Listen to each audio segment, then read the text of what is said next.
chokwadi chobuditswa pachena mukomana uya anonzi nyoka yemabhunu azouya akakumurwa manje.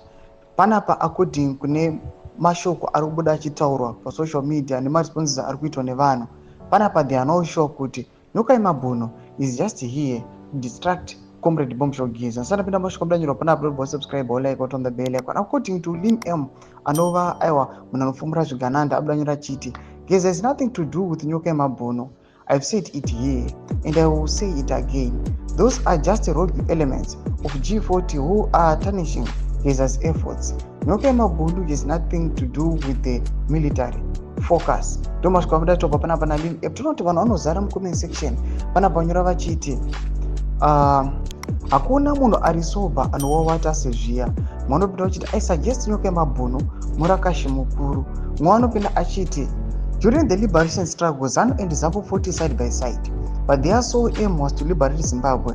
Yes, the nyoka yemabhunu may not be in the one camp, but was one agenda one, that is liberating Zimbabwe from Zvigananda. Let's learn to appreciate other people's efforts. Mumwe anopinda achiti thank you my sister.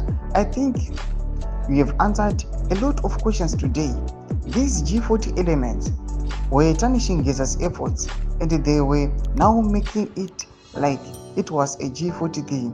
Mwana unobuda achiti ndakazviona kare ini taura hako. Mwana unobuda achiti ko akatanga date 31 ndiani between Blessed Giza and nyoka yemabhunu. Totangira ipapo. Mwana unobuda anyora achiti chokwadi chemahara. Nyoka yemabhunu is just an opportunist. He has nothing to do with Giza. Mwana unobuda achiti famba Lin famba. Mwana unobuda achiti chokwadi vanoda kubatirwa zvinhu zvevanhu.